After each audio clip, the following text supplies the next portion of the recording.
बिहान, अथर्व और शिवांश तीनों ही बहुत अच्छा दोस्त रहले और तीनों 12वीं कक्षा के एग्जाम के कंप्लीट कैला के बाद वैकेशन में कहीं घूमे जाए के प्लान करत रहले। हमके लागत इस बार हमके गोवा या मनाली नहीं खे बल्कि गांव घूमे जाए के चाहिए। गांव के सुंदर वातावरण और गांव के हरियाली के आनंद उठावे के चाहिए। बात तो तुहार सही है, लेकिन हमनी से केकर गांव चली? हम तीनों एक एक करके सबके गांव चलल जाई, लेकिन शुरुआत बिहान के गांव नाथूपुरा से करल जाई। हाँ तो दिक्कत का बा, चला, लेकिन थोड़ा सतर्कता बरतिया। हमार गांव में तोहारी आवारा गर्दी ना चली, जैसे देर रात तक जागब, शाम के बाहर घूमब और सबसे खास भूत प्रेत के केहू मजाक ना बनाई।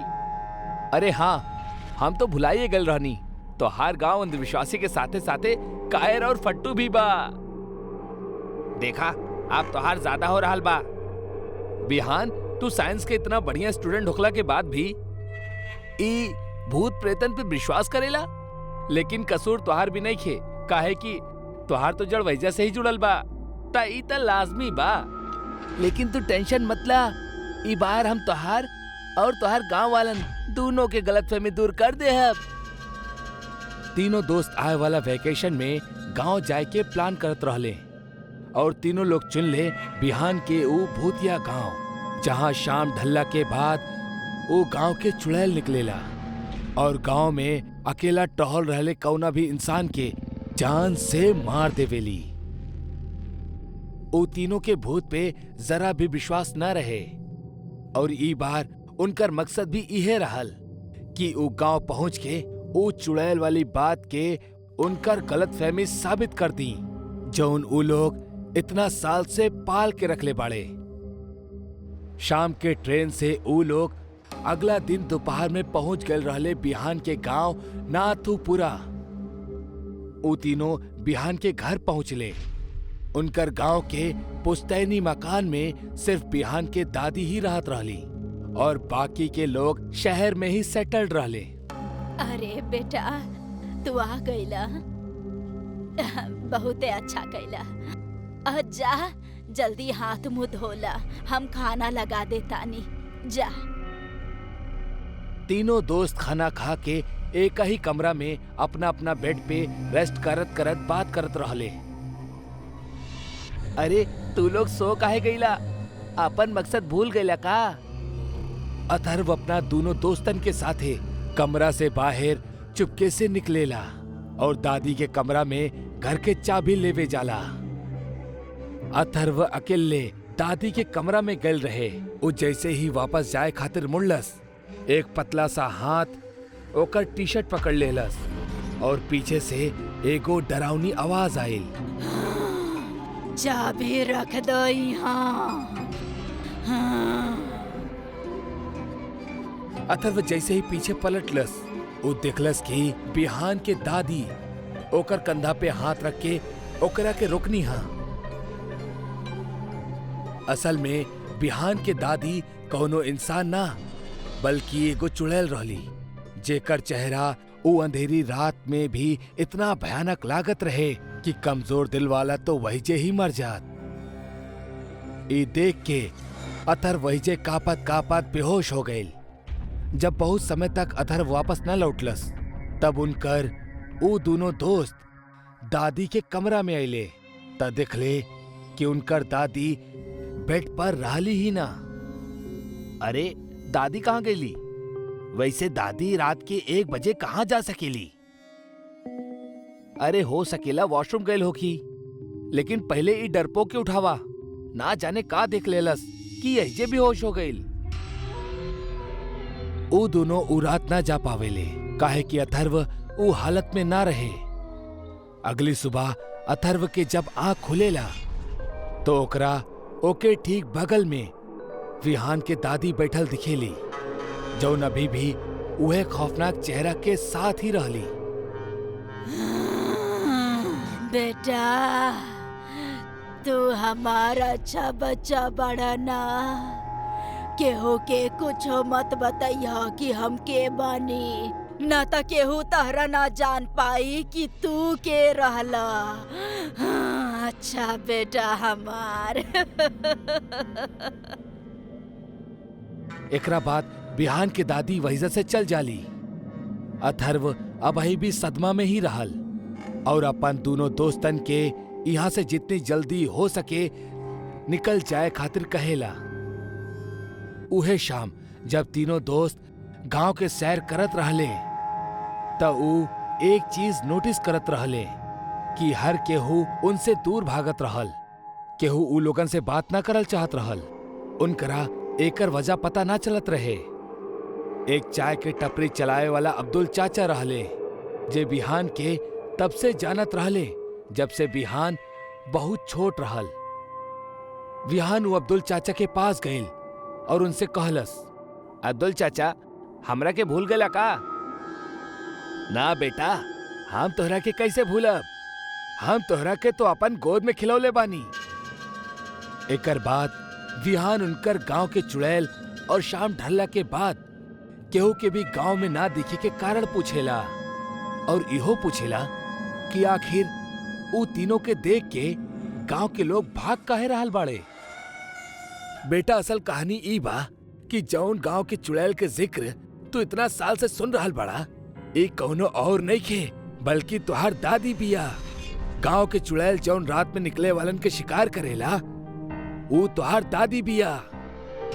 ई सुनला के बाद बिहान के पैरों तले जमीन खिसक गईल। हाँ बेटा, ये बात तुहार घर वालन के भी पता बा।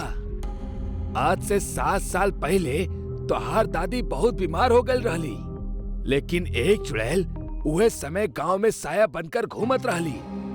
ओके एगो शरीर के जरूरत रहे जेकरा मदद से ऊ अपन शिकार कर सके।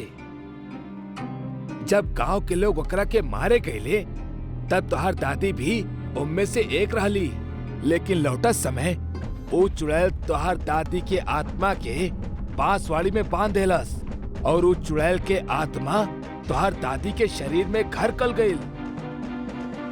तब से तुहार दादी एक गांव में हर रात मौत के खेल खेलेली। तू दिखले होगा कि तोहरा घर में कोनो भी भगवान के मूर्ति और पूजा के घर ना होई और अंधेरा में कभी भी दीप या कोनो भी रोशनी ना जलत हुई, काहे कि चुड़ैल शैतान के पूजा करेली, भगवान की ना। एकर बाद अथर्व भी कल रात वाली बात के जिक्र कैलस और अब तीनों काफी डर गए, काहे कि ई तीनों वो चुड़ैल के घर में रहत रहले और इहे वजह से केहू भी इनके करीब ना जा चाहत रहले। आप समझ जाइल कि हमार घर वाले हमरा के अपन गांव में काहे ना आवे दे चाहत रहले और ना ही वो लोग कबोई सच के बतौले। एकर बाद तीनों वो घर में गईले, सामान बंधले और फौरन निकले लगले, लेकिन तब बे पीछे से एगो आवाज आइल। इतना जल्दी जा रहल बाड़ा बेटा, बाकी हम अब अपन पोता से अलग ना हो सकेनी। हमार माया खेल के कारण ही त हम ओकरा के अपन पास बुलैले बानी। अब तो हमार शरीर बहुते पुरान हो चुकल बा। अब हमार आत्मा के नया शरीर के जरूरत बा।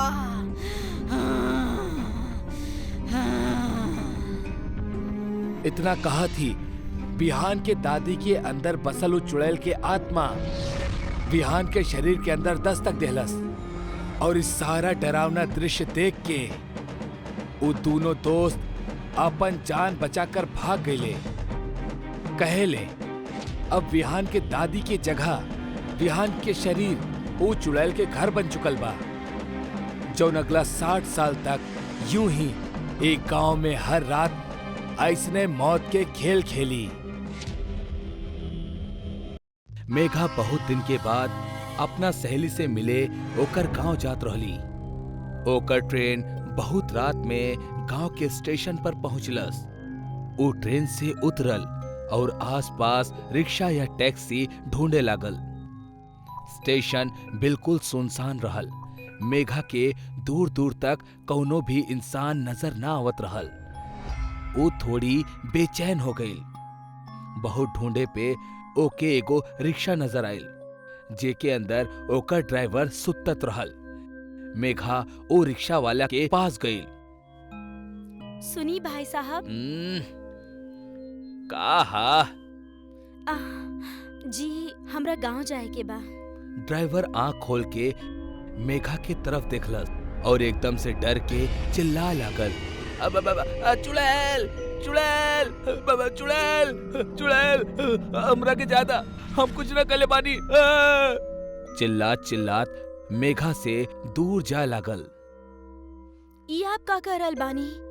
आप डरी मत, हम कौनो चुड़ैल नहीं खी। रुकी। ड्राइवर शांत होके धीरे धीरे मेघा के पास आए लगल। आप चुड़ैल ना बानी त के बानी? हम शहर से आइल बानी। एक गांव में हमार सहेली रहेली। का आप हमरा के गांव तक छोड़ सकेनी? अगर हम आपके गांव तक छोड़ देनी तो वो चुड़ैल हमरा के कबो ना छोड़ी। चुड़ैल? कवन चुड़ैल? लाल साड़ी वाली चुड़ैल। आप फिकर मत करी, हम आपके साथे बानी। चली आप साथ बानी तब तो डर लग रहा बा। आप लाल रंग पहले बानी, जौनु चुड़ैल के बिल्कुल पसंद नहीं खे। गांव में अगर केहू भी लाल रंग के कपड़ा पहने ला त चुड़ैल ओकर शरीर के 2 टुकड़ा में फाड़ के जमीन में गाड़ देवेली। ये सब सुन के मेघा थोड़ा डर गई, पर फिर अपना आप के संभालत हुए कहलस, देखी बात के समझी। इतना रात के हम चल के ना जा सकेनी और ऐजा दोसर रिक्शा भी नहीं खे। चाहे तो ज्यादा पैसा ले ली, बाकी प्लीज ये जैसे चली। ठीक बा, पर हम आपके गांव के बाहर एगो मंदिर हा, उहे तक छोड़ब, आगे आपके खुद जाके होखी। ठीक बा, चली। मेघा ना खुशी से मान गईल और दोनों गांव के तरफ निकल गईले। कुछ ही देर में वो मंदिर के पास पहुंच गईले। मेघा ड्राइवर के पैसा देहलस और ड्राइवर मंदिर में हाथ जोड़ के वहां से निकल गईल। मेघा अकेली रह गईल। ओकरा गांव नजर आवत रहे, पर चुड़ैल के कहानी सुन के वो थोड़ा सा डर गईल रहली, पर हिम्मत का के वो गांव के तरफ बढ़े लागल। मेघा सड़क पे चलत रहली, उतने में ओकरा पीछे केहू के आहट सुनाई देहलस। वो घबरा के पीछे देखलस तो वहां केहू न रहल। ओकर ध्यान जमीन की ओर गईल और डर के मारे ओकर पसीना छूटे लगल। जमीन पे खून से रंगल पैर के निशान रहल, जौन ओकर पीछे पीछे चलत रहल। मेघा अपन पैर उठाकर देखलस त ऊ बिल्कुल साफ रहल। मेघा डर के उल्टे पांव चलब शुरू कर देहलस, पर ऊ पैर के निशान ओकर पीछा करे लागल। मेघा रुक गई। वो निशान चलत चलत ओकर बगल में आके रुक गई। मेघा वहां से जाए खातिर मुड़लस और जैसे ही ऊ मुड़ल, ओकर कंधा पे एगो खून से लथपथ हाथ पड़ल। मेघा इतना डर गई कि वो चिल्लात चिल्लात गांव के तरफ भागे लागल।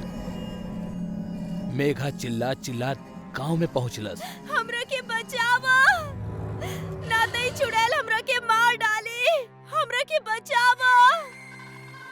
बहुत से लोग अपना घर से बाहर आ गईले। मेघा के सहेली भी बाहर आ गई। मेघा अपना सहेली के ओकरा घर से बाहर आवत दिखलस और पूरा ताकत से वो घर के अंदर भागे लागल। ओकर सहेली भी ओकर पीछे पीछे भागत अंदर गईल। तू लाल रंग पहन के काहे आइल बाड़ू गाँव में? गलती हमार ही बा, तोरा बुलावे के ही ना चाहत रहे। एगो काम करा, तू भाग जाई गाँव से, ना तई चुड़ैल तहरा के ना छोड़ी। हमार पति की तरह तहरा के भी मार डाली। वो दोनों घर में बात करत रहले, तब बे चुड़ैल के खून से लथपथ एगो हाथ दरवाजा तोड़ के अंदर आ गए और मेघा के घसीट के बाहर ले जाए लागल। चुड़ैल के हाथ मेघा के घसीट के घर से बाहर फेंक देलस। ओकरा कुछ समझ ना आवत रहे कि ई हो का रहल बा। गांव वाले मेघा के देखे के खातिर ओकर पास जाए लगले। मेघा के ऊपर लाल रोशनी में लाल साड़ी वाली चुड़ैल दिखे लागल। गांव वाले रुक गए और अपन घर के तरफ भागे लगले। चुड़ैल के रूप बहुत भयानक रहल। पूरा साड़ी खून में लथपथ होके के कारण वो खून के बूंद मेघा के शरीर पर भी गिरत रहली। मेघा के चेहरा खून से लाल हो गल रहे। हम तहरा से इतना बार कहनी कि गांव में लाल रंग पहन के केहू ना आवे के चाही, बाकी तू लोग हमार बात ना मनला। अभी लड़की जान से जाई।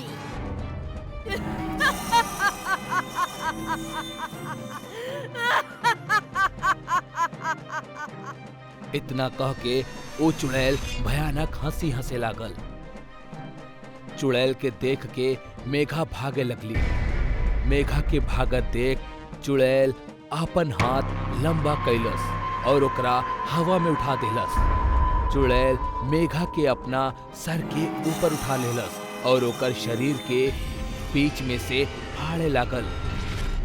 जैसे जैसे मेघा के शरीर के दो टुकड़ा होखत रहे, वैसे वैसे मेघा के गरम खून चुड़ैल के सिर पर से पूरा शरीर पे फैले लागल। ओ खून के वजह से चुड़ैल के साड़ी और भी लाल होके लागल। शरीर के फटत समय मेघा इतना जोर से चीखत रहली कि ओकर चीख के वजह से पूरा गांव थरथरा उठल। सारा गांव वालन के रूह कांप उठल। अंत में मेघा के शरीर के टुकड़ा हो गई और वो वहीजा हवा में लटके लागल। चुड़ैल जोर से हंसे लागल। वो अपन हाथ जोर से जमीन पर दे मरलस और ओकर वजह से जमीन में दो गड्ढा हो गई। चुड़ैल अपना दोनों हाथ में दो टुकड़ा लेहलस और दोनों गड्ढा में एक एक फेंक देहलस।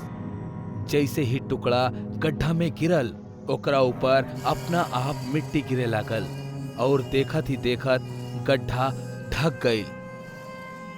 जमीन जैसन रहल वैसन हो गई। चुड़ैल के अंदर से लाल रोशनी निकले लागल और वो रोशनी में वो गायब हो गई। चुड़ैल के जात ही मेघा के सहेली वो गड्ढा वाली जगह पर आ गई और रोए लागल। धीरे धीरे सारा गांव वाले इकट्ठा होके लगले। नितिन ए बेर अपन छुट्टी बितावे खातिर अपना दोस्त राघव के गांव गए रहे। ओकरा पास अबही 2 हफ्ता बाकी रहल जोन वो गांव में बितावे वाला रहल। एक शाम ऐसने बरामदा में बैठ के नितिन राघव से पूछेला, यार ये तोहार गांव कुछ ज्यादा ही अजीब सा है। मतलब ना बिजली ना पानी, ये सब तो फिर भी समझ में आवेला, लेकिन यार ऐसन का है कि शाम ढलला के बाद ई गांव में कोनो परिंदा भी नजर ना आवेला। ऐसन का अजीब है तोहार गांव में? भाई नितिन, हम तारा के कितनी बार समझौले बानी, ऐसन उठ पटांग सवाल मत पूछल करा। बस इतना समझला कि जैसे यहाँ के लोग रहे लेना वैसे रहे की कोशिश करा। कल रात के भी हम तारा के बात करत करत छत पर जात देखनी। हम तोरा के बोल के रख ले बानी, एक बार अंधेरा हो जाओ तब फिर बेडरूम में चल जाइया और फिर शांति से रहे के। वाह भाई, अभी गांव वाला का कम रहले, अब तू भी ये फालतू बकवास में शामिल हो गईला। भाई ये 21वीं सदी है, तू अब तक ये भूत प्रेत में फसल बड़ा। देखा नितिन, हम तोहरा के पहले भी बोलले बानी और अब भी बोलब, अगर अपन सलामती चाहेला तब जब तक तो गांव में बड़ा सावधान और सतर्क रहिया। इतना कह के राघव अपना कमरा में चल जाला। हिन्ने अकेला बैठल नितिन राघव के बात के मन ही मन सोच के हंसत रहल। ई राघव भी ना जब वो गांव आवेला एकर हाव भाव ही बदल जाला। वैसे ई सब बेवकूफ बाड़े, लेकिन हम इनकर तरह डरे वाला में से नहीं खे। अरे जौन चीज होखबे ना करीले ओकरा चक्कर में हम अपन आजादी काहे के छोड़ी। नितिन के राघव के बात पे जरा भी यकीन ना रहल और ना ओकर मन में कोनो डर रहल। लेकिन जैसन की एगो कहावत प्रचलित था, कई बेरी डरल जरूरी भी होखेला, काहे कि कई दफा ये आपके मौत और भयानक तबाही से बचा भी सकेला। आज के रात नितिन के सामना भी कुछ ऐसन ही खौफनाक सच्चाई से होके वाला रहल, जैसे टकराइला के बाद इंसान वापस ना लौटेला। रात के खाना खाइला के बाद सब अपन अपन कमरा में सुत्ते चल जाले। धीरे धीरे रात और काली होकर जात रहे। इहे बीच नितिन के ओकर गर्लफ्रेंड के कॉल आवेला। हेलो अंजलि, कैसन बाड़ू? लेकिन तब भी ओकर कमरा में सिग्नल वीक पड़ जाला, जैसे वो घर से बाहर आ जाला। ओकर फोन के सिग्नल अभी भी वीक ही रहल। यही से वो गांव के सुनसान इलाका में सिग्नल तलाशे खातिर आगे बढ़े लागल। जैसे जैसे वो आगे बढ़त रहल, सिग्नल स्ट्रांग होकर रहे और अब वो अच्छा तरह बात कर पावत रहे। बात करत करत एगो लंबा वक्त गुजर गई। रात के करीब 12:30 बजत रहले और नितिन भी बात करत करत बहुत दूर आ चुकल रहल, जेकरा ओके खुद भी अंदाजा ना रहल। लेकिन तब भी ओकरा अपना पीछे तेज पायल खनके के आवाज सुनाई पड़ेली। ओकरा बड़ा अजीब सा लागेला। गांव के कोनो औरत और वो ई वक्त। इतना सोचत सोचत वो जैसे ही पीछे पलटेला, ओकर होश उड़ जाला।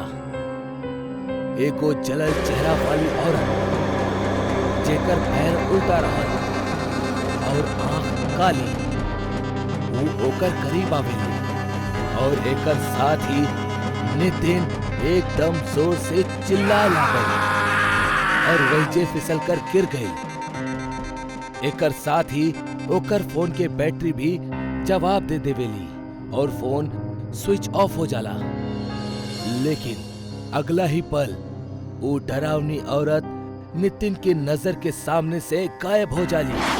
अब ई ओकर भ्रम रहल, वहम रहल या फिर जे भी रहल, ऐसे ओकरा एगो तेज धक्का जरूर पहुंचल रहल। अरे यार, ना जाने हम घर से कितना आगे आ गई नी। यार, कहीं वो राघव के बात सच तो नहीं किए? अरे नाना, ऐसन भी भला कबो होखेला का? छोड़ा यार, अब जल्दी से घर जाता नहीं। अगर घर वाला जाग गेले और हमरा के ना पौले तब बहुत गुस्सा करी है। इतना सोचत सोचत नितिन तेज कदम के साथे घर के तरफ बढ़े लागल। लेकिन कुछ ही पल में ओकर बढ़त कदम थम जाले। ई देख के कि सामने एगो पेड़ के लगे एगो उल्टा पैर वाली औरत सीधा खड़ल बाड़ी। भले वहां पूरा अंधेरा रहल, लेकिन चांद के रोशनी में नितिन के वो उल्टा पैर साफ साफ नजर आवत रहले, जौन वो औरत के रहल। वो औरत पेड़ से सटल नितिन के ठीक उल्टा दिशा में खड़ल रहली, जौना वजह से वो ओकर चेहरा ना देख पावत रहल। ई बार फिर ओकरा के शक होके लागल कि कहीं ई फिर से ओकर वहम तो नहीं खे। लेकिन ई बार जौन देखत रहल वो ओकर वहम ना, एगो खौफनाक सच्चाई रहल। एकरा बाद वो वापस पीछे मुड़ जाला और अपन रास्ता बदल देवेला और दूसरा रास्ता से घर के तरफ जाए लागल। ई रास्ता एगो कच्चा सड़क जैसन रहल, जौन की एकदम सुनसान और अंधेरा में खोवल नजर आवत रहल। नितिन घबरात घबरात लगातार वो रास्ता से आगे बढ़त रहल। लेकिन एगो और बात रहल कि ओकरा खुद ना मालूम रहे कि ई रास्ता आखिर जाला कहाँ। अब काहे कि वो गांव से ना रहल ता ओकरा बहुत कम जानकारी रहे यहाँ के लोग और यहाँ के सड़क के बारे में। वो बस ऐसने चलत जात रहल, काहे कि मेन रोड पे वो चुड़ैल घात लगौले खड़ल रहली। नितिन कच्चा रास्ता पे भी काफी आगे आ चुकल रहल और तब बे अचानक वो रास्ता खत्म हो जाला। ये देख के ओकर होश उड़ जाला और तब बे अचानक से सामने उहे औरत प्रकट हो जाला, जो ओकरा अब वहीं चौराहा पर दिखल रहली। नितिन डर के मारे कपकपाए लगेला। ओकर इतना हिम्मत भी ना होकत रहे कि वो ठीक से खड़ा भी हो सकेले। तब बे वो उल्टा पैर वाली चुड़ैल एक भयानक आवाज में बोलेगी, का तारा ई गाँव में देर रात भटके के अंजाम नहीं खे मालूम। अंजाम केवल मौत बा, मौत। अब एकरा खातिर तैयार हो जा।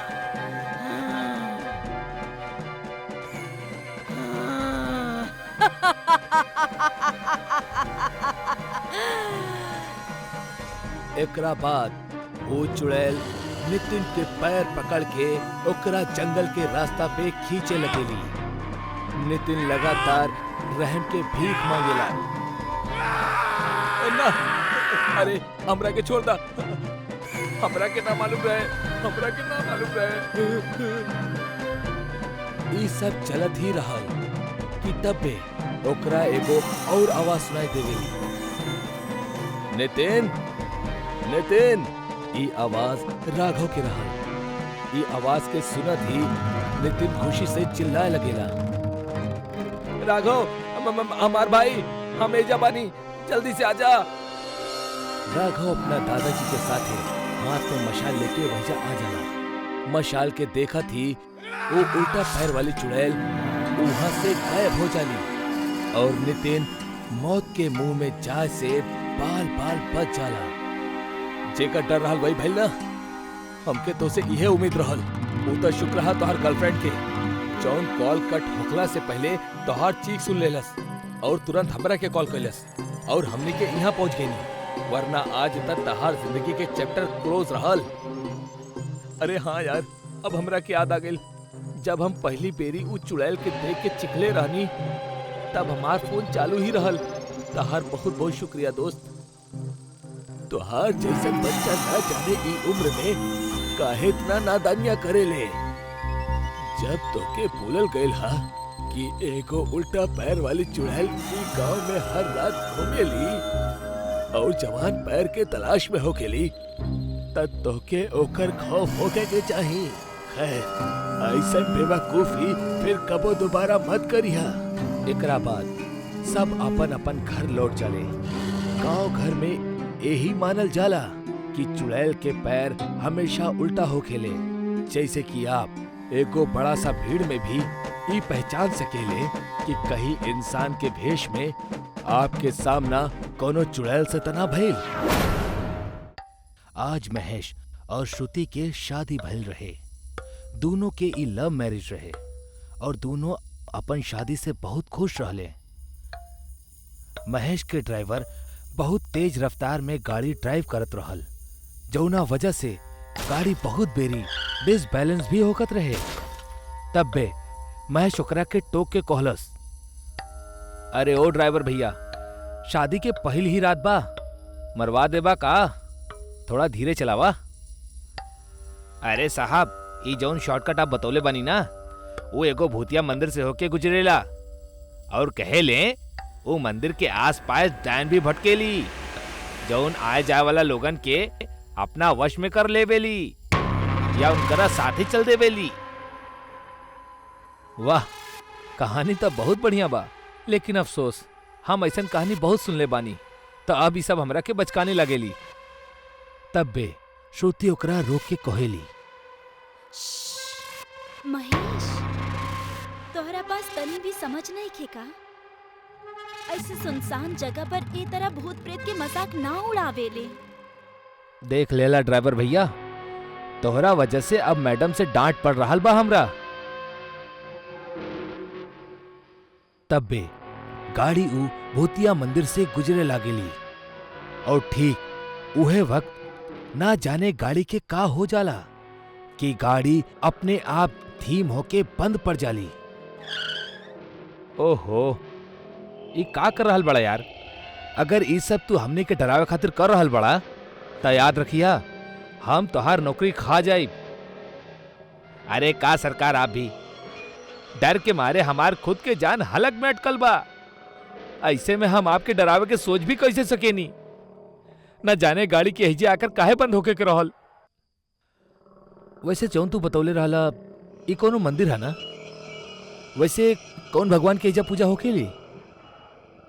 बतावे के तो ना चाही, लेकिन आपके जानकारी के खातिर बता देतानी, ई मंदिर काल भैरव के हा। नया नवेला शादीशुदा लोग आपन दाम्पत्य जीवन के सुख के खातिर यहिजा आवेले, लेकिन केवल दिन में। सूरज ढले के बाद यहिजा केहू न जाला। यही से हम आपके शॉर्टकट के खातिर मना करत रहनी, लेकिन आप मनबे ना कोइले।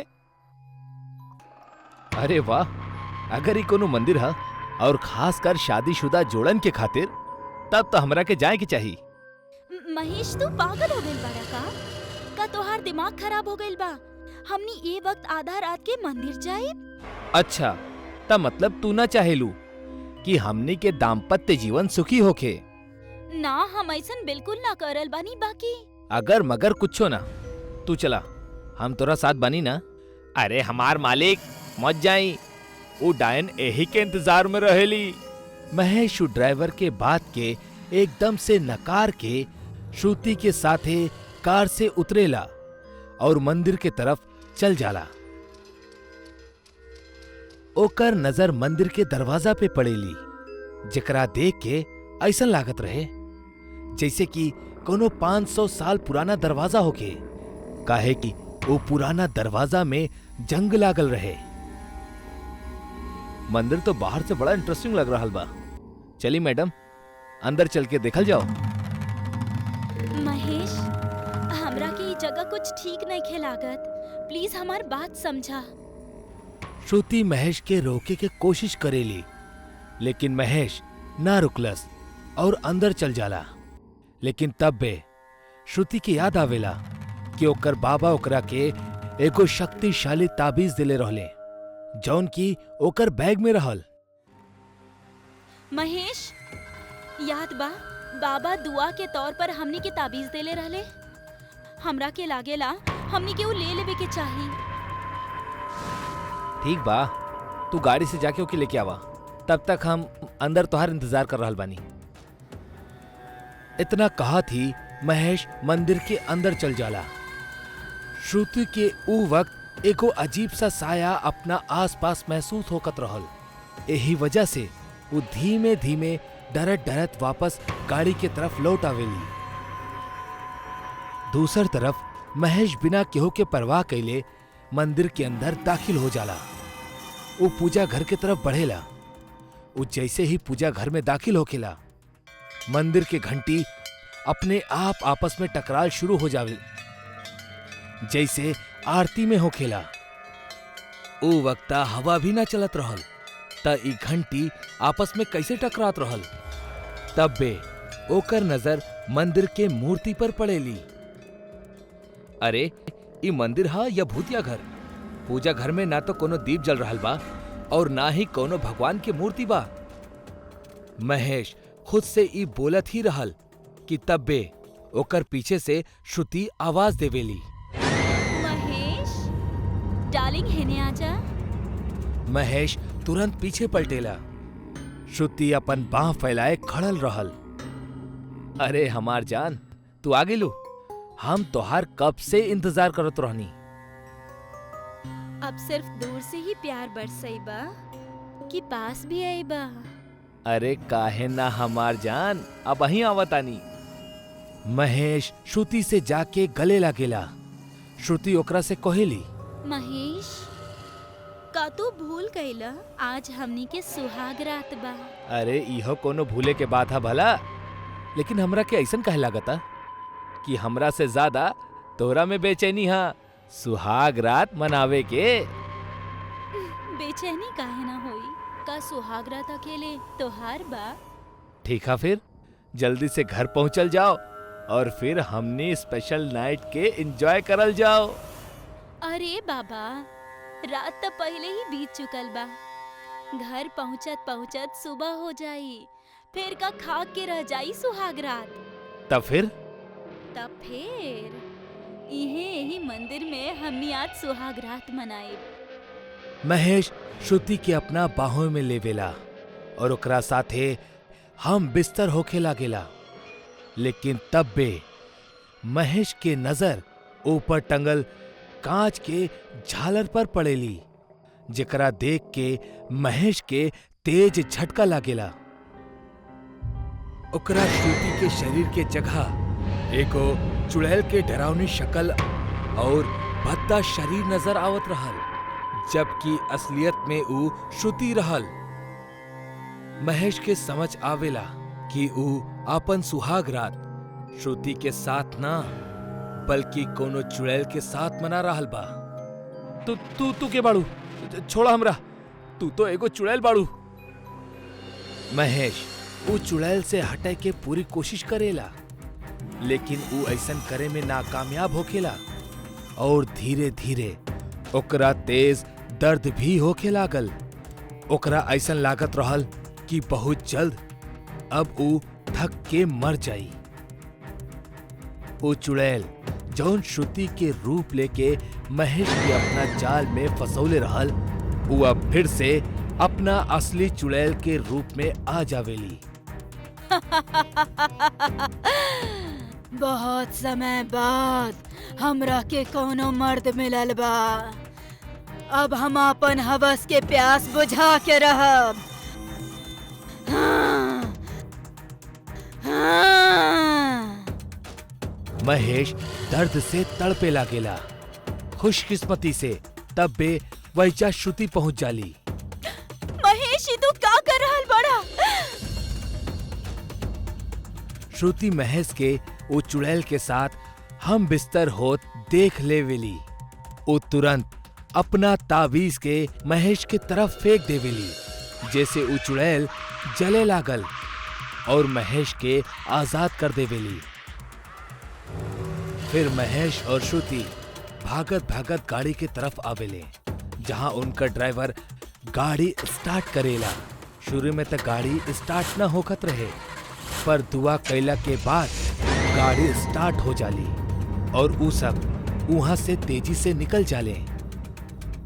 जब ऊ इलाका खत्म होकेला, तब महेश श्रुति के सब कुछ बतावेला और फिर उनका ड्राइवर उनसे कहेला, साहब यही से हम आपके मना करत रहनी। आप लोग शहरी बाड़े, आपके यहाँ के सच्चाई ना मालूम, लेकिन यहाँ से गुजरे वाले और यहाँ रहे वाले ये बात अच्छे से जाने ले कि यहाँ हवस के भूखल चुड़ैल रहेली, जौन यहाँ मिले वाला मर्दन के सुंदर कन्या और उनकर पत्नी के रूप में दिखेली और उनकर साथ अपन सुहागरात मनावेली और फिर उनकरा मार के यह मंदिर के छत पर लटका देवेली। कहेले ये चुड़ैल के आपन सुहागरात अधूरी रह गई रहे, जौना वजह से ये आज भी आपन सुहागरात पूरा कल चाहेली, लेकिन आज तक कर नहीं पाइल। यही से यहाँ से गुजरे वाला लोगन पर आज भी अपन नजर गड़ा के रखेली। एगो गांव में आलोक नाम के बहुत नामी चित्रकार अपना बीवी और लड़का मित्र के साथ रहत रहल, पर अब बुढ़ापा की वजह से ओकरा चित्र बनाओ कठिन लागत रहे। एगो रात आलोक अपना कमरा में चित्र बनावत रहल और ओकर बीमार बीवी बेड पे लेटल रहल। आप का कर रहल बानी? सोच जाई ना, बहुत रात हो गईल बा। हम अपना जीवन के आखिरी चित्र बना रहल बानी। एकर बाद हम कौनो चित्र ना बनाई। के कर दिखाई? आलोक ओकरा चित्र दिखा के कहेला, तोहार। अच्छा बा। हवा के वजह से ऊपर वाला पन्ना उड़े लागल और बीवी ओकर नीचे वाला पन्ना पे के चित्र थोड़ा सा देख लेलस। ओ नीचे के कर चित्र बा? आलोक पन्ना के पलटलस और नीचे वाला चुड़ैल के चित्र सामने आ गए। हे भगवान, कितना भयानक चुड़ैल बाड़ी। ऐसा लगता जैसे अभी बाहर आके अपन बड़ रूप धारण करी।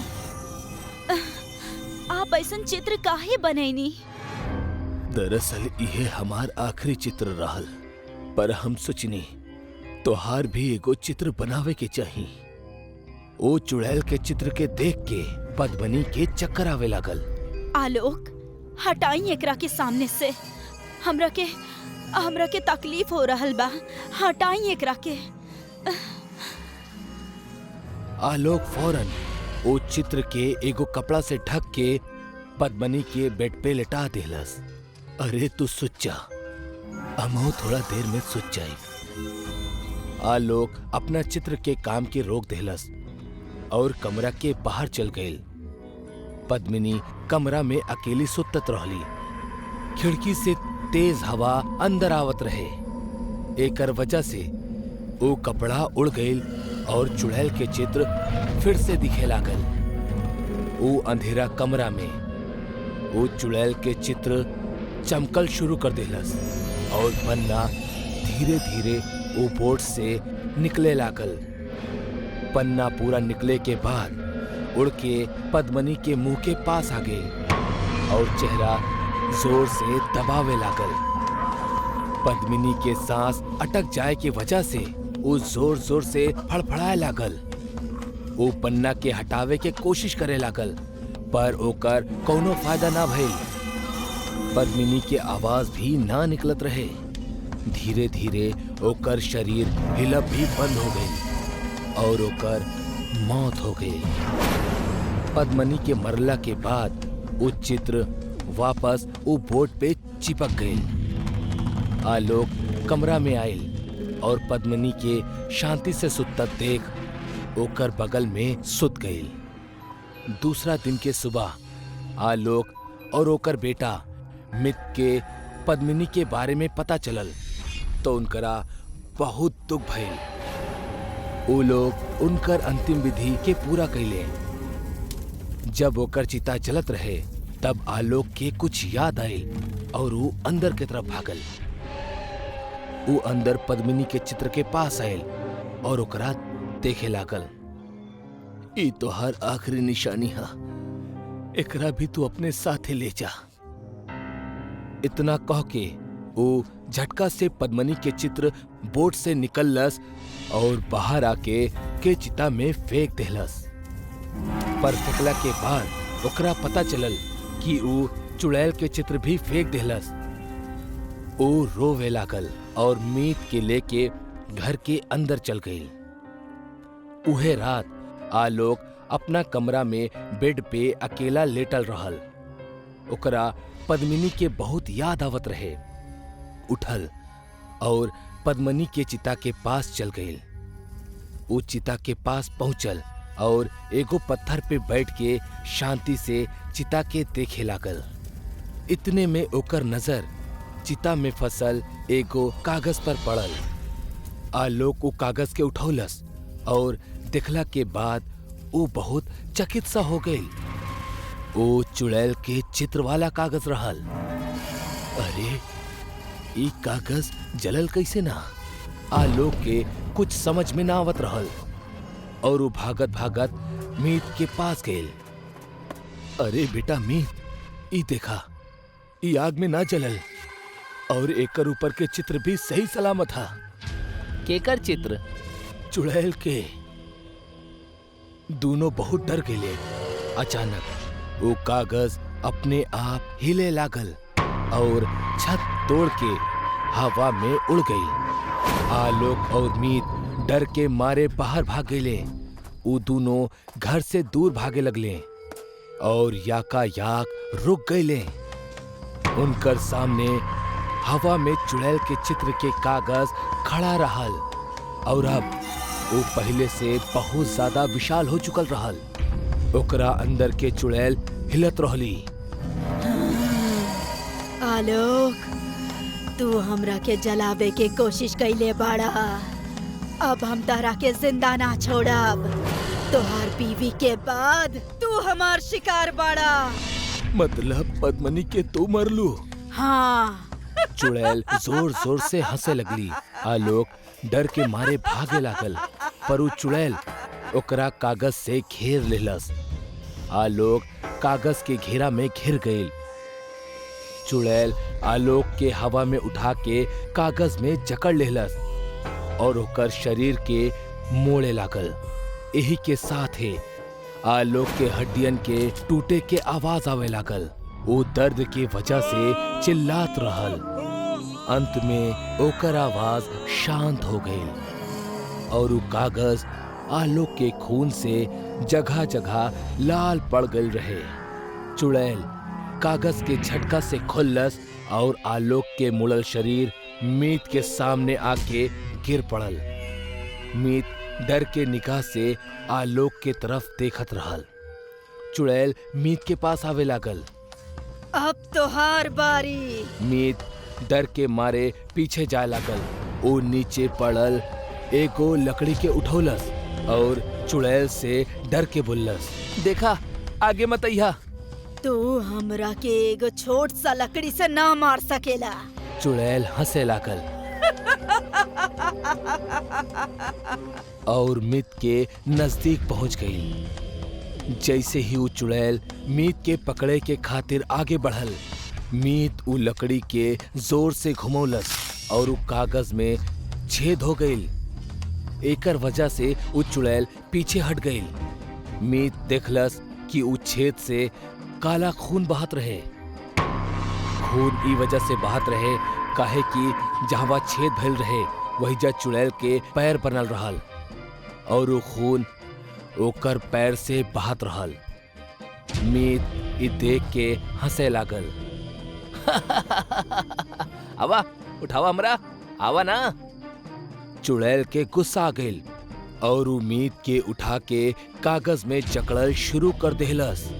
मीत भी जोर से लकड़ी के घुमौलस और कागज के दो हिस्सा में फाड़ देहलस। चुड़ैल जोर से चिल्लाए लागल। कागज के पकड़ छुटला के वजह से मीत नीचे गिर गई। चुड़ैल दो हिस्सा में कट गई। कागज चुड़ैल के काला खून से भर गई और धीरे धीरे छोटा होके लागल। कागज अपना पूरा आकार में अइला के बाद जमीन पे गिर गई और जले लागल। ओकर साथ ही चुड़ैल के जल्ला के चीख भी सुनाई देवे लागल। कागज के पूरा तरह जल जइला के बाद मीत आलोक के लाश के पास गई और काफी देर तक रोवत रहल।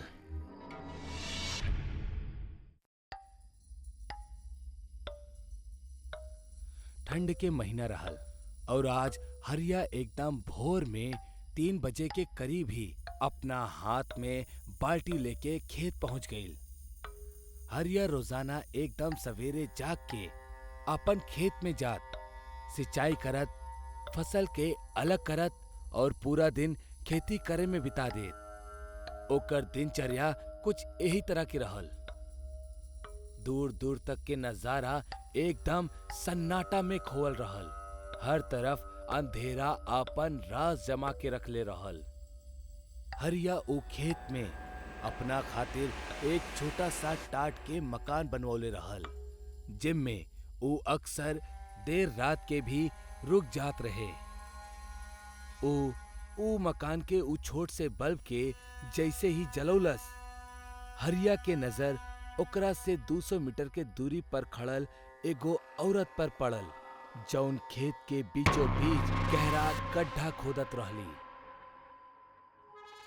एगो औरत के ई तरह अपना खेत में गड्ढा खोदत देख हरिया के गुस्सा तो बहुत आइल, लेकिन अगले ही पल ओकर दिमाग में ई भी ख्याल आइल कि आखिर इतना अंधेरा में कौनो औरत ई हालत में खेत में का कर रहल बाड़ी। गांव वालन ई सब बात पे गहन चिंतन करे में माहिर होखेले।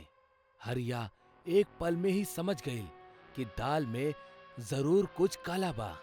यही सोच के हरिया उ औरत के एकदम करीब चल जाला और ओकरा तिरछी निगाह से घूरे लागल, जैसे कम से कम ओकरा ई पता चल सके कि ई एकरा गांव के कौनो औरत बाड़ी या कौनो बहरूपिया।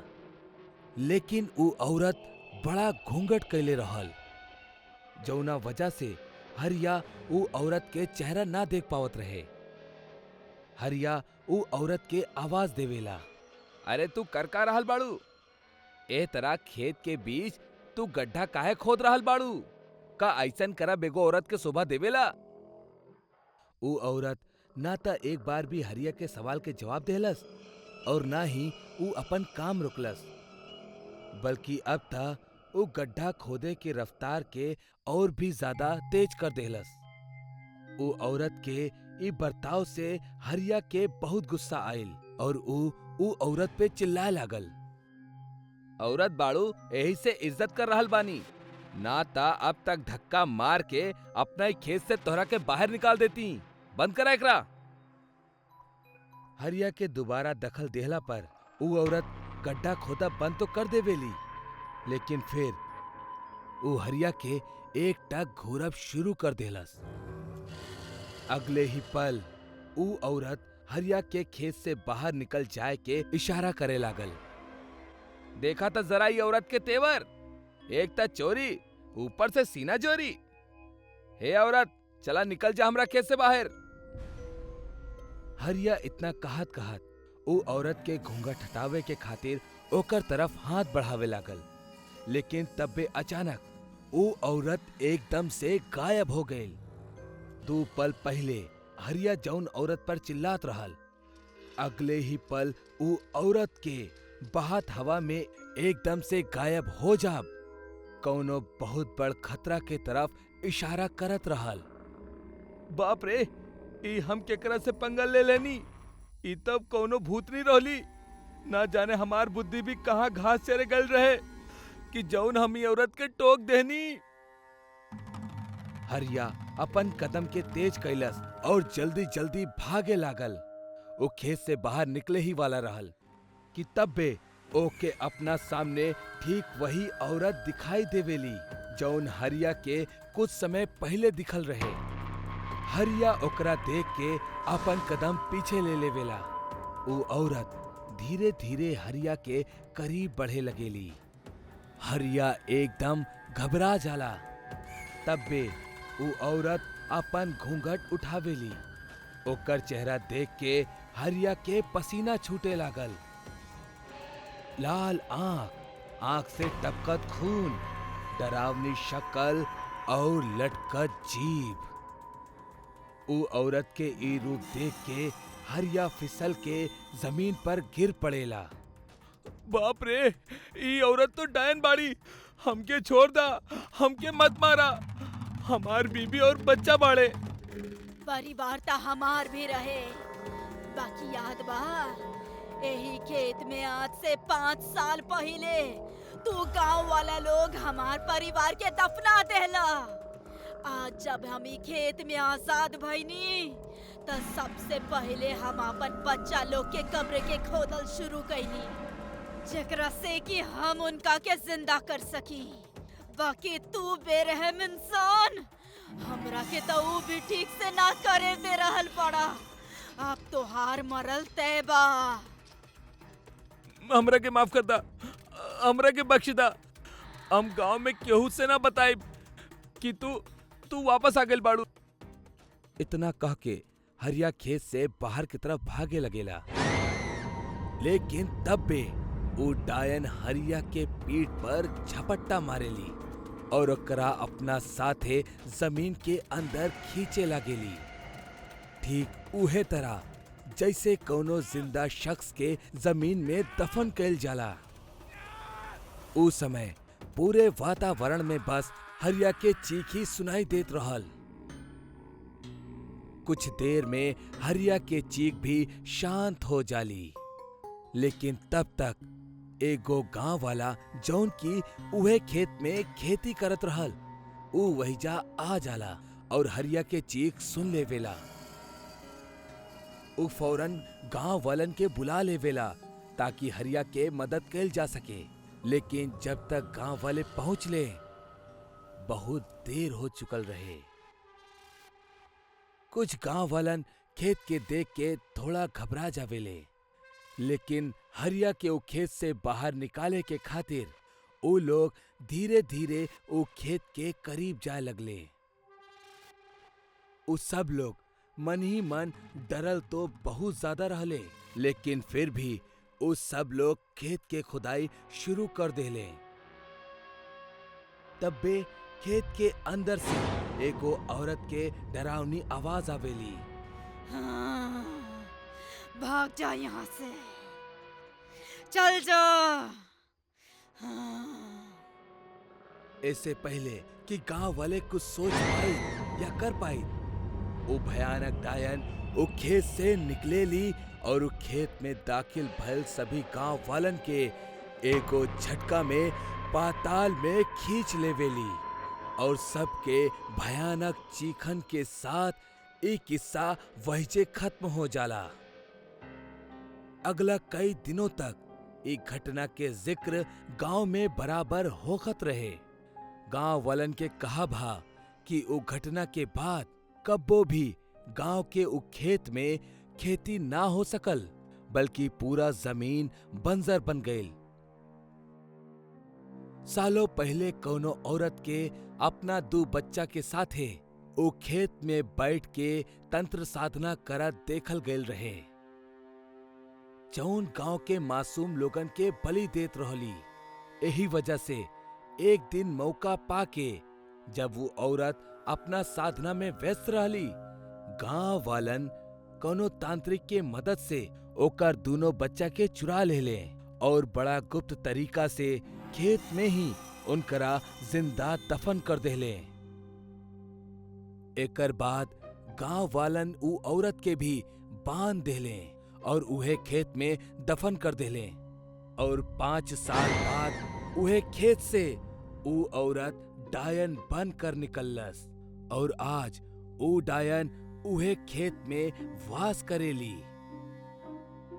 उ डायन उ खेत में कैद हो चुकल बा, जौन वजह से उ खेत से बाहर ना आ सकेली। लेकिन इतिहास गवाह जे भी उ खेत के करीब गईल बा, कब्बो भी दूर कहीं पहाड़ में एगो घना जंगल रहल। वो जंगल के पेड़ इतना घना रहल कि सूरज की रोशनी जमीन पे कब्बो न गिरत रहे और दिन के समय में भी वो जंगल के अंदर अंधेरा ही होकत रहल। वो जंगल में एगो बहुत बड़ा और पुराना बरगद के पेड़ रहल, जेकरा अंदर एगो डायन रहत रहली। लोग ओकरा जंगली डायन के नाम से जानत रहले। ओकर डर जंगल के चारों तरफ फैलल रहे।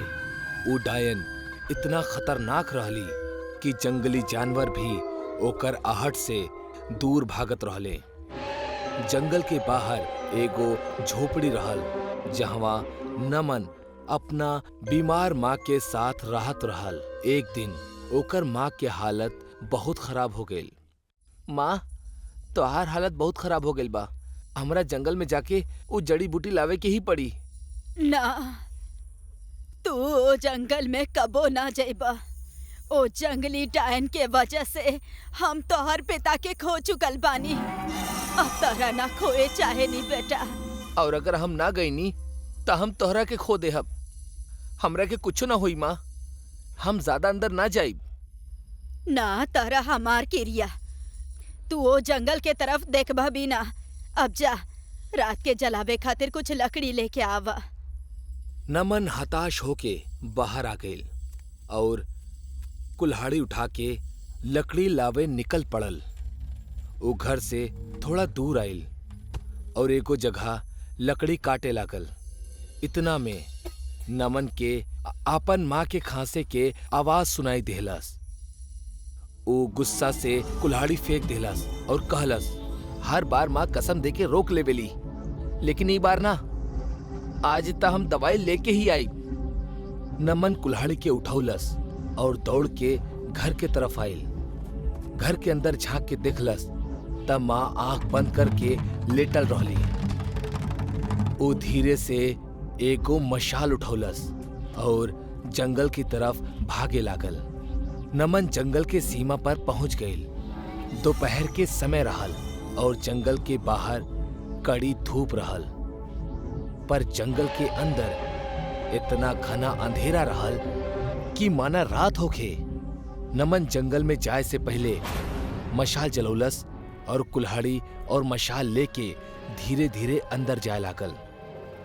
नमन जैसे जैसे अंदर जात रहल, सूरज की रोशनी कम होकर जात रहे।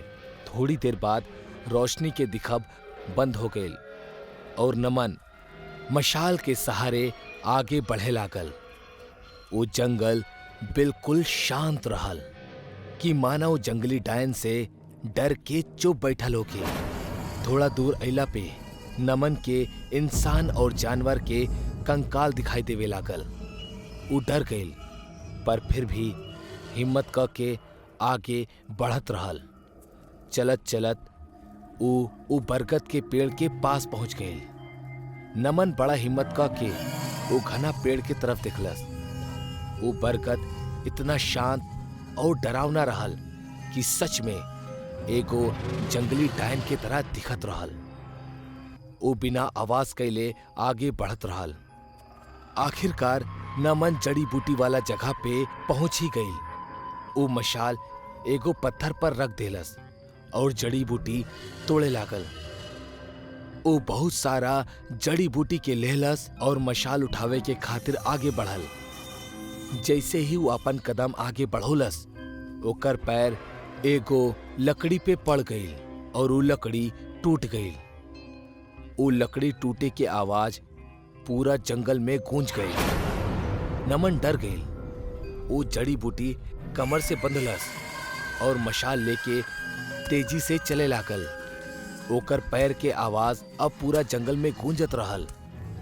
नमन फिर से वो बरगद के पेड़ के नजदीक आ गई और वो देखलस कि कंकाल की संख्या बढ़ चुकल रहल।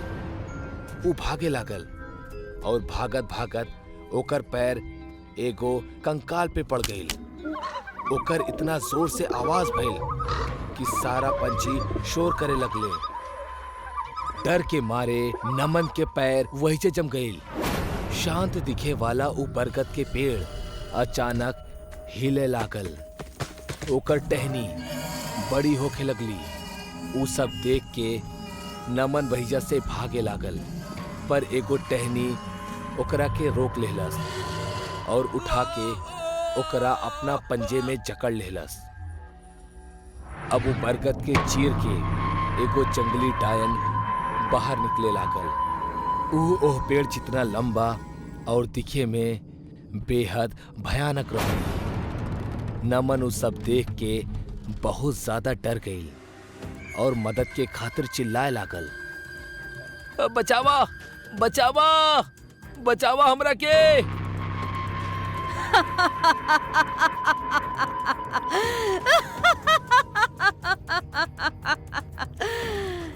ई अंधेरा जंगल में तहरा बचावे खातिर केहू ना आई।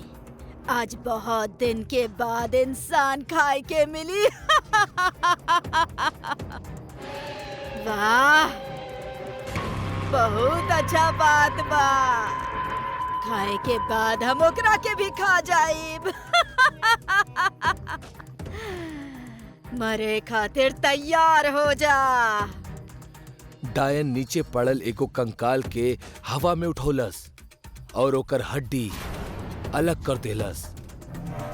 वो हड्डी नुकीले हथियार में तब्दील हो गई और डायन के इशारा करत ही नमन के पूरा शरीर में घुस गई। नमन एक झटका में मर गई। डायन ओकरा टहनी से आजाद कर देलस और नमन के लाश वही जे हवा में खड़ल रहली। डायन फिर से इशारा कैलस और उस सारा हड्डी नमन के शरीर से निकल के फिर से कंकाल बन गई।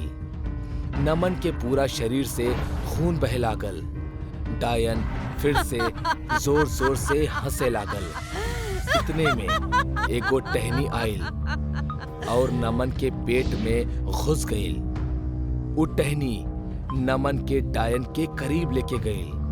डायन ओकरा के खाए के खातिर अपन मुंह खुल्लस और टहनी नमन के मुंह के अंदर फेंक देलस। डायन नमन के चबाए लागल और ओकर हड्डी के टूटे के आवाज आवे लागल। बाद में नमन के सारा हड्डी बाहर थूक देलस। मजा आ गइल। बड़ा मीठा इंसान रहे। वाह, चला अब एकर माँ के खायल जाए। जंगल के बाहर रात हो गई रहे और नमन की माँ घर में नमन के इंतजार करत करत थक गई रहे। माँ खटिया पे बैठ के सोचत रहली। पता ना कहाँ चल गईली। जंगल में ना गईल होके त अच्छा होई। कितना रात के कहाँ ढूंढे जाई हम एकरा के। हाँ। इतने में नमन घर के अंदर आयल और माँ के बगल में बैठ गई। हाँ, कितना देर लगा देला आवे में। हम तो परेशान हो गईल रहनी। अब हम आगल बनी ना, चला हमनी खाना खा लिहल जाओ। माँ उठ के खाना परसे लागल और अचानक नमन के शरीर डायन के रूप में बदल गई। वो डायन के देख के माँ डर गई और भागे लगली, पर वो ज्यादा दूर ना भाग पाई, काहे कि बाहर वो बरगद के पेड़ पूरा झोपड़ी के घेर रखले रहल। एगो टहनी माँ के उठौलस और चुड़ैल के सामने लेके गई। हाँ? हमार नमन कहाँ बा?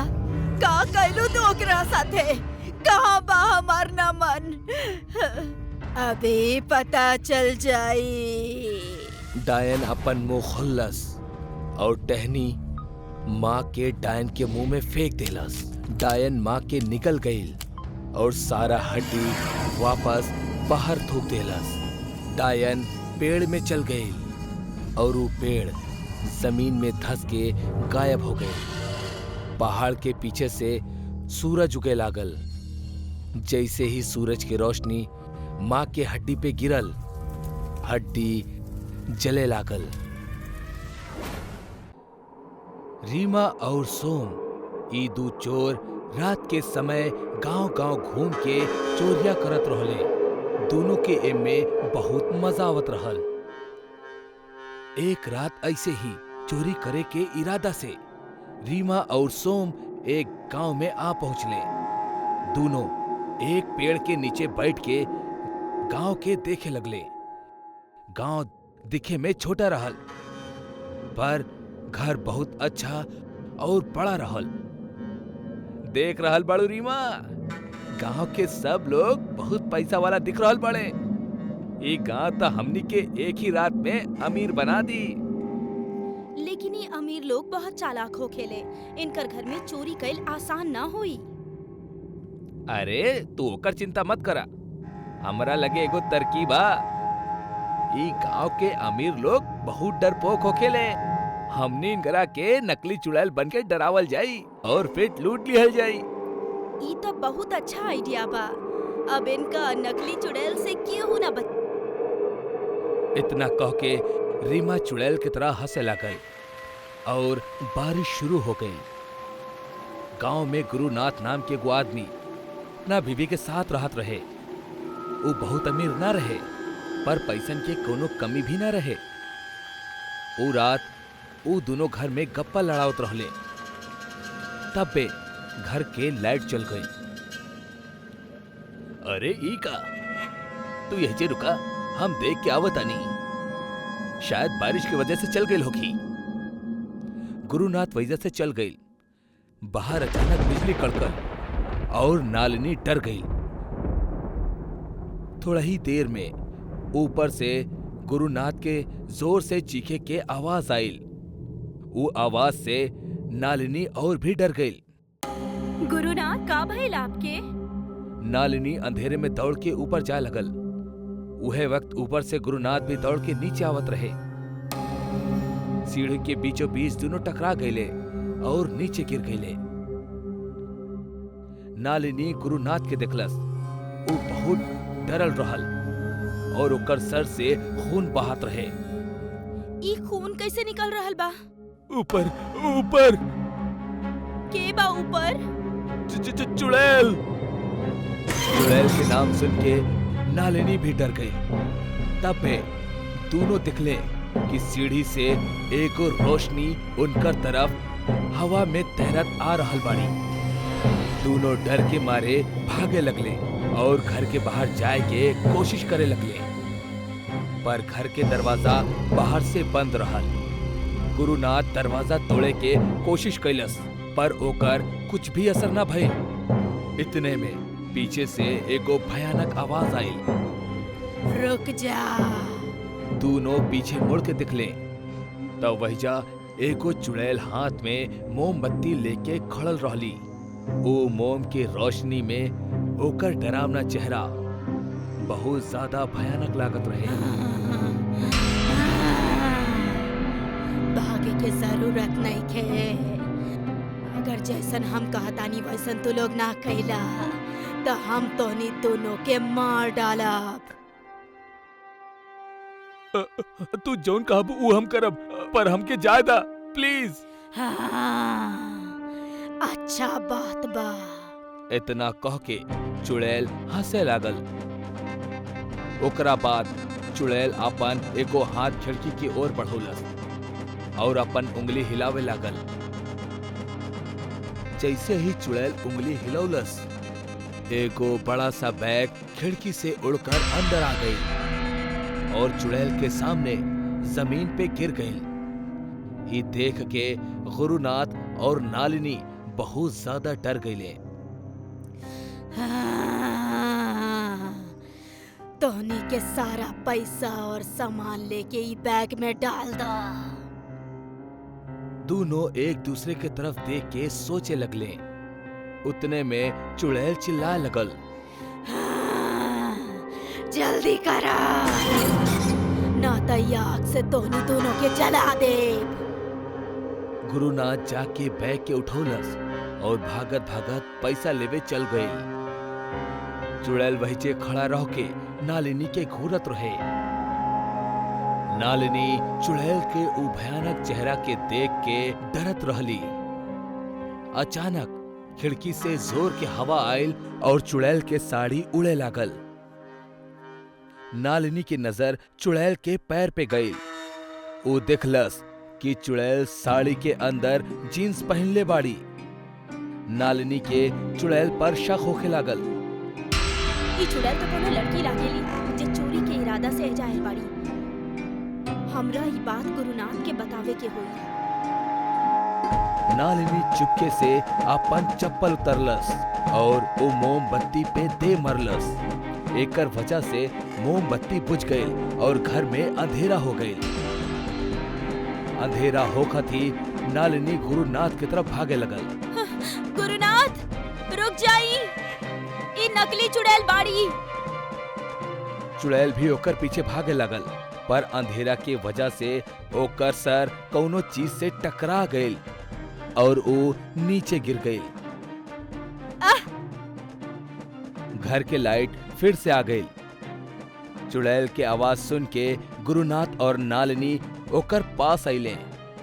चुड़ैल जमीन पे चुपचाप पड़ल रहे और अब साड़ी के अंदर के जीन्स साफ नजर आवत रहल। अरे ई त नकली चुड़ैल ह, त ई ऊ बैग कैसे हवा में उड़ौलस? चुड़ैल के आवाज सुन के सोम घर के दरवाजा खोल के अंदर आ गई और सीधा जाके चुड़ैल के पास बैठ गई। रीमा, तू ठीक था बाड़ू? का भइल तोहरा? अच्छा, मतलब तू भी एकरा साथ बड़ा। हम अब पुलिस के बुला के तू दोनों के अंदर करवाओ तानी। जैसे ही गुरुनाथ फोन के तरफ बढ़ल, बाहर जोर से बिजली कड़कल और चुड़ैल गुरुनाथ के पैर पकड़ लेहलस।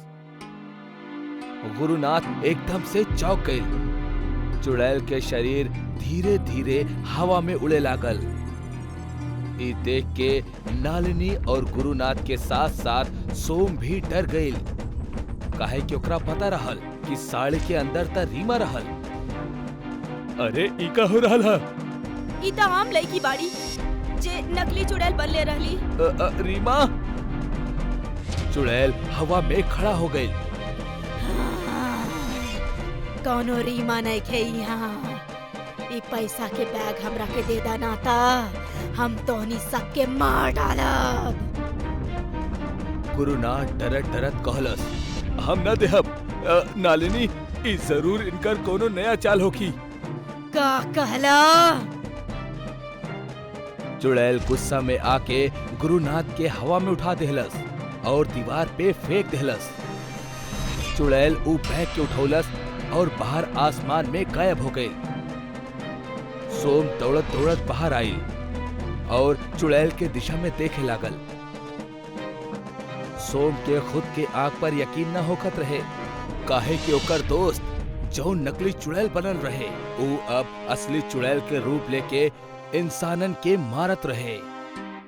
वो हादसा के बाद गांव में चुड़ैल के वजह से बहुत लोगन के मौत हो गई, काहे कि लोग ओकर जींस देख के और ओकरा नकली चुड़ैल मान के ओकरा पैसा देवे से इनकार कर देत रहले। कहेले रात दिन से ज्यादा खतरनाक होखेला और अमावस के रात त ऐसे भी ज्यादा। अमावस की रात में भुतहा इलाका में परिंदा भी पर मारे से पहले 100 बार सोचेला, काहे कि ई रात में भूत प्रेत और भटकत रूह के गुस्सा और उनकर शक्ति अपना चरम पर होखेली और अपना दायरा में उस शख्स के तलाश करेले जे उनकर शिकार बन सके।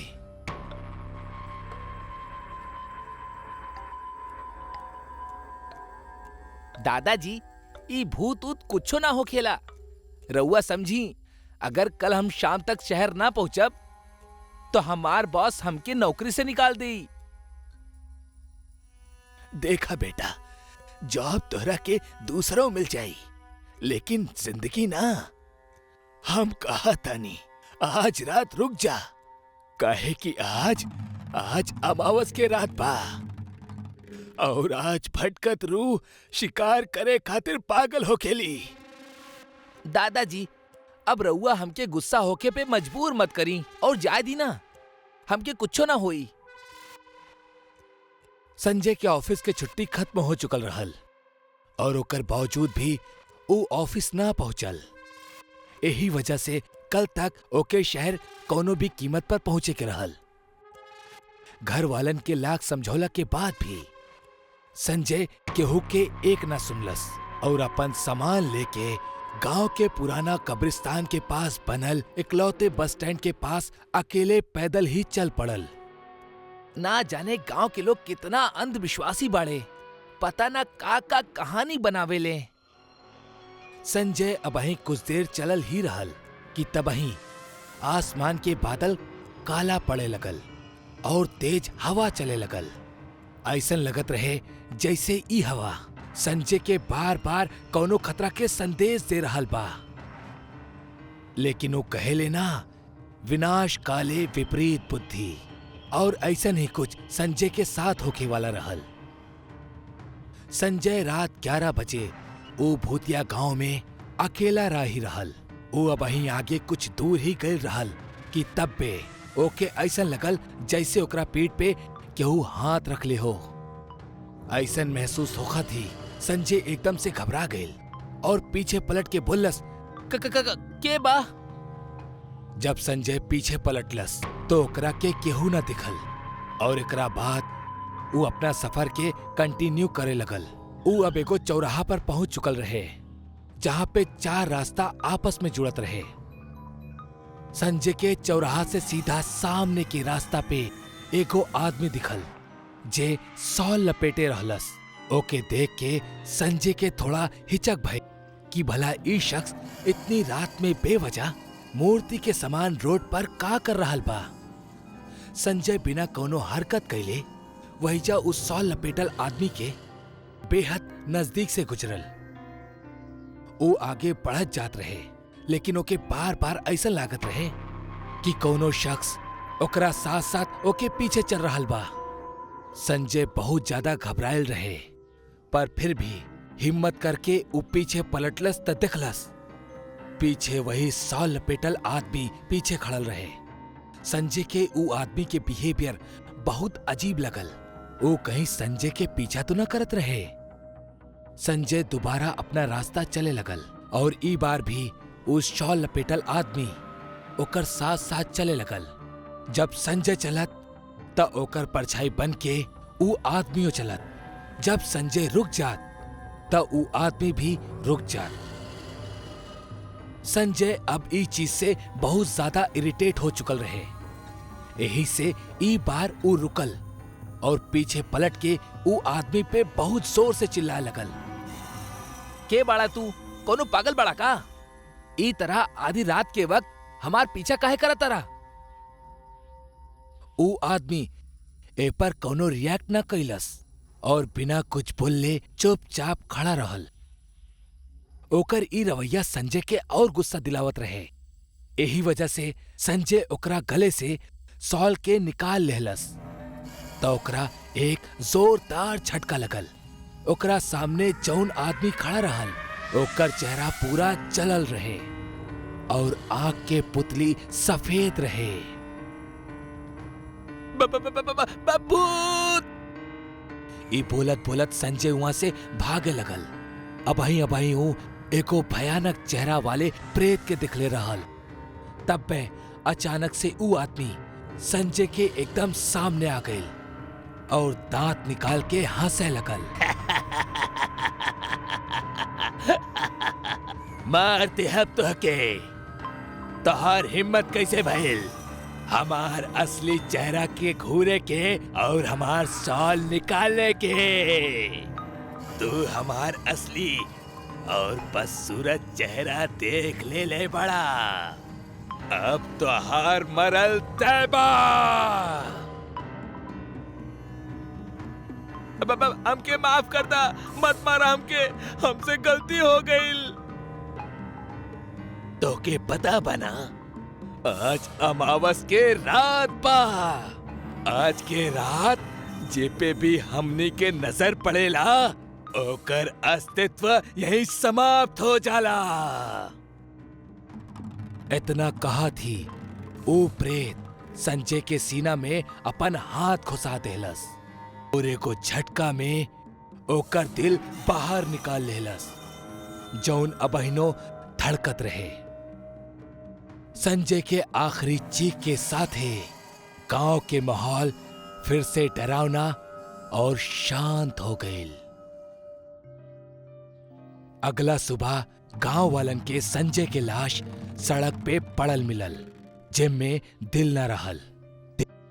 ओकर दादाजी अफसोस के आंसू रोवत रहले काहे कि मना कैला के बावजूद भी संजय अमावस के रात में जैला के बेवकूफी कैलस और अंजाम एगो भयानक मौत। कहेले वो गांव में हर अमावस की रात के वो शॉल लपेटल आदमी घूमेला भी राही ओके टहलत दिखेला, ओकर पीछा करेला और ओके कोनो गलती करे पे मजबूर करेला। अगर केहू गलती कर देवेला तो ओकर अंजाम एक झटका में उहे होखेला जौन संजय के भइल। रात के लगभग 2 बजत रहले। देव और ईशा अपना बिस्तर पे सुतत रहले। तब बे देव उठ खड़ा भइल और चले लागल। देव होश में ना रहल। वो चलत चलत घर के बाहर चल गइल और अंधेरा में कहीं गायब हो गइल। फिर कुछ देर बाद वो वापस आई। देव के हाथ में एक सोने के सिक्का रहल। वो सिक्का लेके घर के भीतर आ गइल और बेड पे वापस सुत गइल। सुबह भइल और ईशा देव के हाथ में रखल सोने के सिक्का दिखलस। वाह, हमरा खातिर सोना के सिक्का लेनी। हम आपकी कल बोलत ही रहनी सोना खरीदे खातिर और आज आप ले भी आईनी। बहुते अच्छा कहनी। देव ई बात से अनजान रहल। ओकरा पता ना रहल कि ओकरा पास सोना के सिक्का कहां से आयल। वो अपना दिमाग पर जोर डालत रहल पर ओकरा कुछो याद ना आयल। पर ईशा खुश रहल कि ओकरा के सोना मिल गई, लेकिन देव परेशान रहल कि ओकरा वो सिक्का कहां मिलल। खैर दिन बीतल और आधी रात देव फिर से उठल और अंधेरा में कहीं चल गई। कुछ देर बाद वो लौटल एक और सोने के सिक्का के साथ। ये सिलसिला हर रोज होके लागल। ईशा खुश होखत और देव परेशान। एक दिन के बाद था ईशा किचन में काम करत रहल। बाप रे बाप, आज भी इतना समय लग गईल घर के काम करे में। देव, ये डब्बा उतारा, हमारे हाथे ना पहुंच रहल बा। देव यहाँ आवा ना। देव, सुनत बड़ा की ना?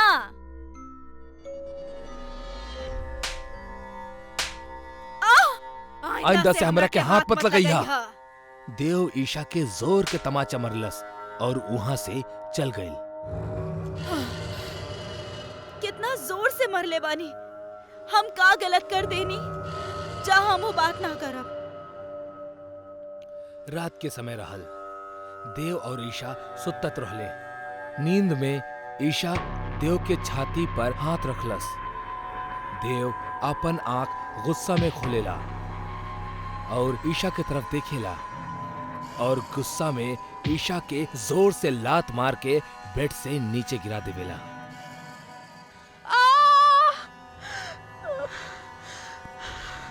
देव के हाथ मत लगाइया। हमरा के काहे गिरेनी? तहरा के बोल रहनी, देव के हाथ मत लगाइया। फिर काहे हमार देव के हाथ लगाइलू? देव हमार बा। तहरा के सोना चाहत रहे ना, हर दिन सोना मिल रहल बा। ओकरे में खुश रहा। देव के भूल जा। ई कैसन बात कर रहल बानी आप? देखी, हमार सिर से खून निकला था। देव ईशा के पास जाला। तू मरबू, हमार हाथ से मरबू।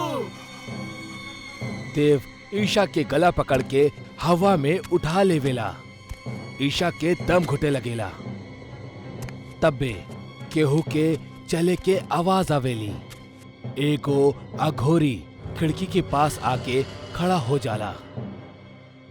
अघोरी के देख देव बेहोश हो जाला और ईशा भागत भागत घर के बाहर अघोरी के पास जाइली। हमरा के भगवान खातिर बचा ली। हमार पति हमरा के मार डाली है। ओ तोहार पति न हा, तोहार पति के अंदर एगो चुड़ैल के वास हा। उहे चुड़ैल तोहरा पति से ई सब करवा रहल बाड़ी। का? हम आपके सामने हाथ जोड़तानी, हमार पति के बचा ली। ये सब तोहार वजह से भइल बा। तोहार पति के ऐसन हालत तोहरा वजह से भइल बा। हम कुछ हो ना कईनी। याद करा कुछ दिन पहले। कितना दिन से कर रहल बानी, हमरा के सोना चाहिए। अरे कहाँ से दिलाई तोरा के सोना? इतना महंगाई बा, पैसा बचत कहाँ बा जिससे हम तोहरा खातिर सोना खरीदी? वो हमरा के ना सुने के। ऐसन रहे के तो शादी करे के पहले काहे ना बोलनी? तोहरा जैसन पति केहू के ना मिले। हमार तो जिंदगी ही नरक हो गइल बा तोहरा साथे। जैसे भी लावा, खुद के बेच के लावा, बाकी हमरा के सोना चाहिए। अब तक तू खुश बाड़ू ना? हर दिन सोना के एक सिक्का मिल रहा बा तोहरा। तू ही तो कहले रहलू ना खुद के बेच के सोना लेके आवा। तोहर पति अपना रूह ओ चुड़ैल के बेच देहलस और ओके बदले हर दिन एक सोने के सिक्का मिल रहा बा तोहरा। भूल जा अपन पति के तू। ना ना, हमरा के हमार पति चाहिए। हमार पति के बचा ली। कोशिश करके देखा तानी, बाकी सब भगवान भरोसे।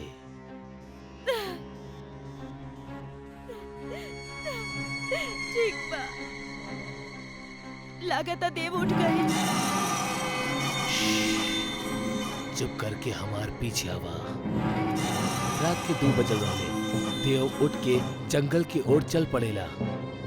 देव के पीछे अघोरी और ईशा भी जंगल में जाले। देव जंगल में एगो बरगद के पेड़ के सामने खड़ा हो जाला और देव के शरीर से चुड़ैल बाहर आवेली और देव वहीं गिर जाला।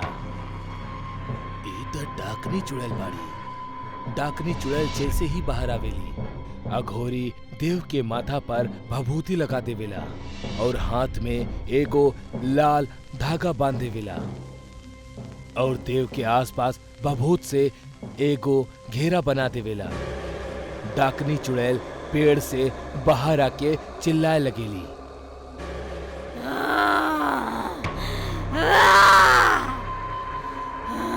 अघोरी, हमरा के देव के शरीर में जाए दे। ना, तू देव के छोड़ दा। ना, ना छोड़ब देव के, और तहरा के भी मार डालब। तू हमरा के छू तक ना सकेली। तोहरा के हम जला के भस्म कर दे हम। डाकनी चुड़ैल ईशा के शरीर में घुस जाली। देव के होश आवेला। ईशा! हमरा के भस्म कर, हमार साथी हो मरी।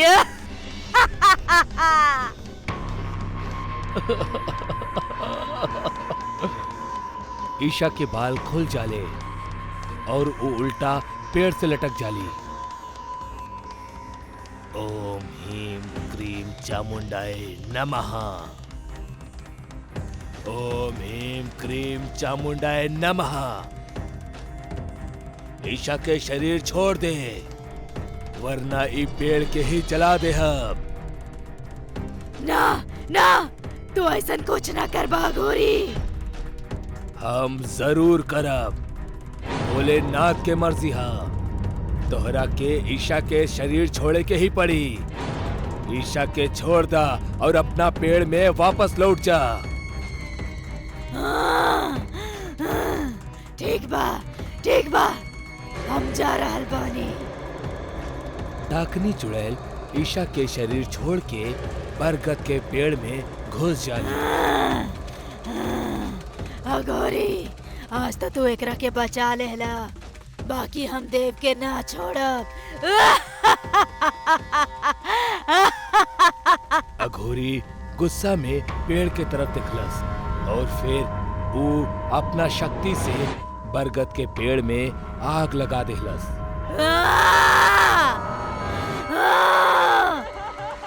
पेड़ के जल्ला पे चुड़ैलन और प्रेतन के चिल्लाए के आवाज आवे लागल। देव, ये सब तो खुद कैले रहला ना। ओ दिन तू उ काला जादूगर के पास जाइता और ना ही ये चुड़ैल तोहरा पीछे लागत।